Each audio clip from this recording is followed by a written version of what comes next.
দেখেন গরুর পূজা কিভাবে শুরু হয় পৃথিবীতে প্রথম।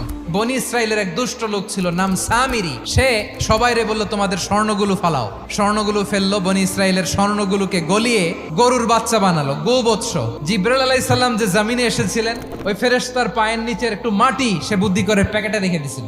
স্বর্ণ দিয়ে বানানো গোবৎস গরুর বাচ্চার গায়ে যখন সেই মাটি ছুঁড়ে দেয়া হলো, এখন বাছুরের ভেতর থেকে ভ্যাঁ ভ্যাঁ আওয়াজ আসতেছে। কি আসতেছে?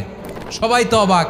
সামিরি বলে, আরে তোমরা যে 70 জন দিয়ে মুসা আলাইহিস সালাম রে পাঠাইছো ওইদিকে, এত ঘুরতেছে, আল্লাহরে খুঁজে পায় না। আল্লাহ তো এটার ভিতরে ঢুকছে, নাউজুবিল্লাহ, এটার ভিতরে সেজদা দাও। এই সেজদা দিয়ে গেল। হারুন আলাইহিস সালাম তাদেরকে বুঝালেন, শিরক করো না, আল্লাহরে ভয় করো। শুধু এতটুকুই তিনি বুঝালেন, দাওয়াতি কাজ পালন করলেন, কিন্তু প্রতিরোধ করেন নাই। এই ঘটনা থেকে শিক্ষা কি? শিক্ষা হচ্ছে, আপনি শিরকের আড্ডাখানা দেখলেও বৃহৎ স্বার্থে তাওহীদের দাওয়াত দিবেন, প্রয়োজনে আপনি ঐক্য নষ্ট করবেন না। সুবহানাল্লাহ পড়বেন না?